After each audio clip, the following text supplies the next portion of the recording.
अस्सलाम अलैकुम दोस्तों, गुस्ताख सहाबा का दर्दनाक अंजाम। नंबर 1, हुसैन रजी अल्लाह अन्हु के गुस्ताख का अंजाम।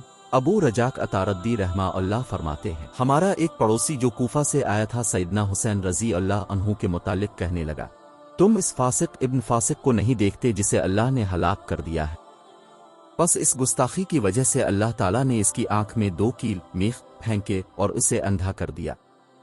जिन लोगों ने हुसैन रजी अल्लाह अन्हु को कत्ल किया उनमें से बहुत कम ही कोई आफत व मुसीबत से बचा होगा, उनमें से अक्सर पागल हो गए और कोई किसी मोजी मर्ज में मुब्तला हो गया।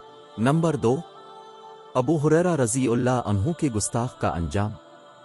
काजी अबू तैयब रहमा अल्लाह बयान करते हैं, हम जामे मंसूर में एक हल्के में बैठे हुए थे कि इतने में एक खुरासानी नौजवान आया तो उसने जानवरों के थनों में दूध रोकने के मसले के मुताल्लिक सवाल किया और दलील का मुतालबा किया तो एक इस्तिदलाल करने वाले ने इस मसला में सैयदना अबू हुरैरा रजी अल्लाह अन्हु की बयान करदा हदीस पेश की तो वो खबीस नौजवान बोला, अबू हुरैरा की हदीस मकबूल नहीं है।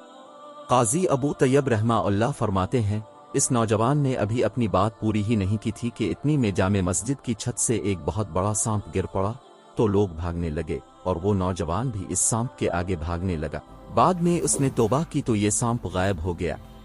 नंबर 3, सईद बिन ज़ैद रजी अल्लाह अन्हु की गुस्ताख औरत का अंजाम। सैयदना उर्वा बिन ज़ुबैर रजी अल्लाह अन्हु से रवायत है कि एक खातून अरवी बिन्त अवैस ने सईद बिन ज़ैद रजी अल्लाह अन्हु के खिलाफ दावा किया कि उन्होंने इसकी कुछ जमीन पर कब्जा कर लिया है और मरवान बिन हुक्म के पास मुकदमा लेकर गई तो सैयदना सईद रजी अल्लाह अन्हु ने कहा, क्या मैं इस बात के बाद भी उसकी जमीन के किसी हिस्से पर कब्जा कर सकता हूँ जो मैंने रसूल अल्लाह सल्लल्लाहु अलैहि वसल्लम से सुनी? इस मरवान ने कहा, अपने रसूल अल्लाह सल्लल्लाहु अलैहि वसल्लम से क्या सुना?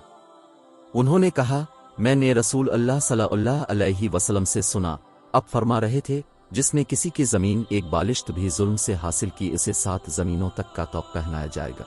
तो मरवान ने उनसे कहा, इसके बाद मैं अब से किसी शहादत का मुतालबा नहीं करूंगा।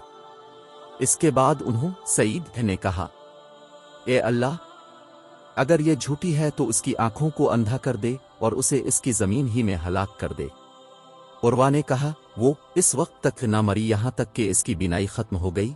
फिर एक मर्तबा वो अपनी जमीन में चल रही थी कि एक गड्ढे में जा गिरी और मर गई।